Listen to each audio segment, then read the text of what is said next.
ಧರ್ಮಸ್ಥಳದಲ್ಲಿ ಕಳೆದ 12 ದಿನಗಳಲ್ಲಿ ಕೂಡ ಎಸ್ಐಟಿ ಶೋಧ ಕಾರ್ಯಾಚರಣೆಯನ್ನ ಮಾಡ್ತಿದ್ದಾರೆ. ಇದಕ್ಕೆ ಕಾರಣ ಏನಂತಂದ್ರೆ ಸಾಕಷ್ಟು ಆರೋಪಗಳು ಕೂಡ ಕೇಳಿ ಬಂದಿತ್ತು, ಒಂದಷ್ಟು ದೂರು ಕೂಡ ಬಂದಿತ್ತು. ಇಲ್ಲಿ ಸಾಕಷ್ಟು ಅತ್ಯಾಚಾರಗಳಾಗಿದೆ, ಕೊಲೆಗಳಾಗಿದೆ, ಅದ್ರ ಬಗ್ಗೆ ತನಿಖೆ ಮಾಡಬೇಕು ಅಂತ. ಇನ್ನೊಂದು ಕಡೆ ಏನಂತಂದ್ರೆ ದೇವಸ್ಥಾನಕ್ಕೆ ಧರ್ಮಸ್ಥಳದ ಮಂಜುನಾಥಸ್ವಾಮಿಗೆ ಕೆಟ್ಟ ಹೆಸರು ತರಬೇಕು, ಕಳಂಕ ತರಬೇಕು. ಅದೇ ರೀತಿಯಲ್ಲಿ ಕೂಡ ಧರ್ಮಸ್ಥಳದ ವೀರೇಂದ್ರ ಹೆಗಡೆ ಅವರು ಕೂಡ ಒಂದಷ್ಟು ಕೆಟ್ಟ ಹೆಸರು ತರಬೇಕಂತ ಒಂದು ದೊಡ್ಡ ಷಡ್ಯಂತ್ರ ನಡೀತಾ ಇದೆ. ಹೀಗಾಗಿ ಧರ್ಮಸ್ಥಳದಲ್ಲೇ ಇರುವಂತ ಭಕ್ತರು, ಬೇರೆ ಕಡೆಯಿಂದ ಬಂದಂತವರು ಏನ್ ಹೇಳ್ತಾರೆ ಇದ್ರ ಬಗ್ಗೆ ಅಭಿಪ್ರಾಯನ ಸಂಗ್ರಹಣ ಮಾಡ್ತಾ ಇದ್ವಿ. ಬನ್ನಿ ಕೇಳೋಣ. ಸರ್ ನಮಸ್ತೆ, ಯಾವ ಊರು ಸರ್ ತಮ್ಮದು, ಎಲ್ಲಿಂದ ಬರ್ತಾರೆ, ಏನ್ ಅನಿಸುತ್ತೆ? ನಮ್ದು ಬೆಂಗಳೂರು. ಏನ್ ಹೇಳ್ಬೇಕು ಹೇಳಿ ಸರ್. ಈಗ ಧರ್ಮಸ್ಥಳದ ಬಗ್ಗೆ ತಮ್ಮ ಅಭಿಪ್ರಾಯ? ಸರ್, ಧರ್ಮಸ್ಥಳ ದೇವ್ರವ್ರೆ ಸರ್. ಇವ್ರು ಯಾರೋ ನೆನ್ನೆ ಮೊನ್ನೆ ಬಂದ್ಬಿಟ್ಟು ಇಲ್ಲೆಲ್ಲ ಅದಾಗೈತೆ ಇದಾಗೈತೆ ಅಂದ್ರೆ ಅವರು ದಿಗಂಬರು. ಅವ್ರು ಒಂದ್ ಸೊಳ್ಳೆನ್ ಸಾಯಿಸ್ಬೇಕಾದ್ರು ಯೋಚನೆ ಮಾಡ್ತಾರೆ. ಇವರೆಲ್ಲ ಮನುಷ್ಯನ್ ಸಾಯಿಸಿದ್ರು ಅದು ಇದು ಅಂದ್ರೆ ಯಾರು ನಂಬ್ತಾರೆ ಹೇಳಿ? ಇದು 100 ವರ್ಷ 1000 ವರ್ಷದಿಂದ ದೇವ್ರೈತೆ. ಇವ್ರು ಯಾರೋ ನೆನ್ನೆ ಮೊನ್ನೆ ಬಂದ್ರೆ ಹೇಳ್ಬಿಟ್ರೆ ನಂಬ್ಬಿಡ್ತಾರ ಇದನ್ನೆಲ್ಲ? ಇದೆಲ್ಲ ಸುಳ್ಳು, ಇದೆಲ್ಲ ರಾಜಕೀಯ ಮಾಡ್ತಾವ್ರೆ, ಇದೆಲ್ಲ ಬೋಗಸ್. ಇದರಿಂದಾನೆ ಕಾಂಗ್ರೆಸ್ ಇರೋದ್ರಿಂದ ಈ ತರ ಮಾಡ್ತಾವ್ರೆ. ಇದೆಲ್ಲ ಹಿಂದುತ್ವ ಹಾಳು ಮಾಡಬೇಕು ಅಂತ ಸುತ್ತಲೂ ಎಲ್ಲ ಬೇರೆಯವ್ರು ಸೇರ್ಕೊಂಡವ್ರೆ. ಹಿಂದುತ್ವ ಹಾಳು ಮಾಡಬೇಕು ಅಂತ ಮಾಡ್ತಾವ್ರೆ. ಏನಿಲ್ಲ, ದೇವ್ರು ಅವಾಗ ಕಾಲದಿಂದ ಅವ್ರೆ. ಮಂಜುನಾಥ ಸ್ವಾಮಿ ನಮ್ಮ ಅಪ್ಪ ಅನ್ನದಾನ ಪ್ರಭು. ಮಾತಾಡೋಕಿನ ನಮ್ದು ಯಶವಂತ ಸವಾಸ ಸಾಕಿನ ದೇವ್ರಗುಳಾಡ ಹುಬ್ಳಿ ತಾಲೂಕಿನವ್ರಿ. ನಾವು ಶ್ರೀ ಪರಮಾತ್ಮ ಇದ್ದಂಗ್ರಿ ನಮ್ದು ಹೆಗಡೆ ಅವರು. ಸಾಕ್ಷಾತ್ ಪರಮಾತ್ಮ ಇದ್ದಂಗ ಇಡೀ ನಮ್ಮ ಕರ್ನಾಟಕದಲ್ಲಿ ಎಲ್ಲ ಹೆಣ್ಣು ಮಕ್ಕಳಿಗೆ ಎಲ್ಲಾ ತರ ರೊಕ್ಕ ಕೊಟ್ಟು ಮಕ್ಕಳ ಲಗ್ನ ಮುಹೂರ್ತ ಎಲ್ಲಾ ಮಾಡಕ್ ಕುಂತ ನಾ ಪರಮಾತ್ಮ. ಆ ಪರಮಾತ್ಮನ ಹೆಸರು ಕೆಡಿಸಬೇಕಂತೇಳಿ ಮಾಡಿದ ಕಾಯಕಾರ ಇದು. ಇದೆಲ್ಲ ಕಾಂಗ್ರೆಸ್ ಸರ್ಕಾರದವ್ರ ಮಾಡಿದ ಸರ. ಇದು ಸತ್ಯನ ಹುಡುಕಿ ಕುಂದಿರ್ಸ್ಬೇಕ್ರಿ ಅವರು. ಅಂದ್ರೆ ಅದು ಗೊತ್ತಾಗದ್ರಿ. ಏನಿಲ್ಲ, ಅದು ಫ್ರೀ ಇದು ಫ್ರೀ ಎಲ್ಲಾ ಮಾಡಿರಿ, ಬಡವರಿಗೆ ಮುಳಿ ಮುರಿದಂತದ ಕಾಂಗ್ರೆಸ್ ಸರ್ಕಾರ ಮಾಡಿದ್ರಿ ಇದು ಸರ್. ದಯವಿಟ್ಟು ಹೇಳ್ತೇನೆ, ನಮ್ಮ ವೀರೇಂದ್ರ ಹೆಗಡೆ ಅವರು ಸಾಕ್ಷಾತ್ ಪರಮಾತ್ಮ ಇದ್ದಂಗ್ರಿ ನಮ್ಮ ಇದ್ರ.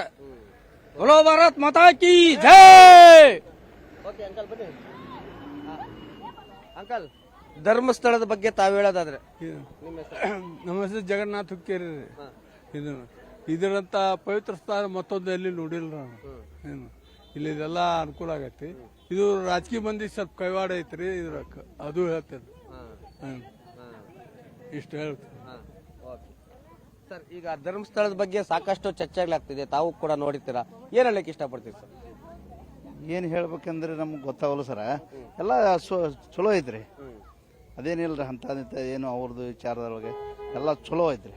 ಎಲ್ಲ ಉತ್ತಮವಾಗಿ ನಡೆಸ್ಕೊಡ್ತಾರ್ರಿ. ಧರ್ಮಸ್ಥಳ ಬಗ್ಗೆ ಏನು ದೇವ್ರ ಬಗ್ಗೆ ಏನು ಹೇಳ್ಬೇಕ್ರಿ? ಮನುಷ್ಯರು ಏನಾರ ಇದ್ರು ದೇವ್ರ ಬಗ್ಗೆ ಏನ್, ದೇವ್ರೆಲ್ಲಾ ಚಲೋ ನನ್ನರಿ. ಎಲ್ಲಾ ವ್ಯವಸ್ಥೆ ಚಲೋ ಐತಿ, ಎಲ್ಲಾ ಚಲೋ ಐತಿ. ಎಲ್ಲ ಇದು ದೇವ್ರ ಬಗ್ಗೆ ಏನಿಲ್ರಿ. ಮಂಜುನಾಥಗ ಅದಕ್ಕೆ ಇದಕ್ಕೆ ಏನು ಸಂಬಂಧ ಇಲ್ರಿ. ಮಂಜುನಾಥಗ ದೇವಸ್ಥಾನದ್ದು ಬ್ಯಾರೆ ಕಂಪ್ಲೀಟ್ ಇದ್ದು, ಇದಕ್ಕೆ ಅದಕ್ಕೆ ಏನು ಸಂಬಂಧ ಇಲ್ರಿ.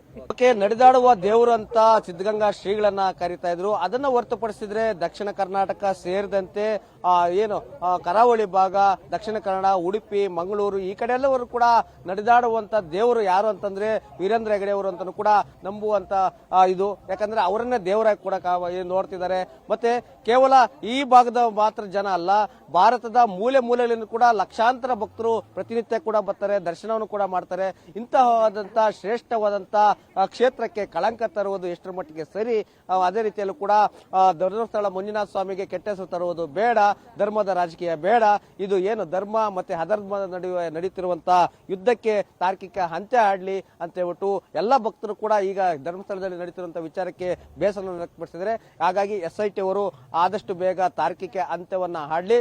ಧರ್ಮಸ್ಥಳದ ವಿರುದ್ಧ ಯಾರೆಲ್ಲ ಷಡ್ಯಂತ್ರ ನಡೀತಿದಾರೋ ಅವರಿಗೆ ಧರ್ಮಸ್ಥಳದ ಮಂಜುನಾಥ ಸ್ವಾಮಿಯೇ ನೋಡ್ಕೊಳ್ಳಿ ಅನ್ನೋದು ಭಕ್ತರ ಆಶೆಯಾಗಿದೆ. ಕ್ಯಾಮರಾಮ್ಯಾನ್ ಜಯಂತ್ ಜೊತೆ ಮಲಂಡೇಶ್ವರ, ಧರ್ಮಸ್ಥಳ.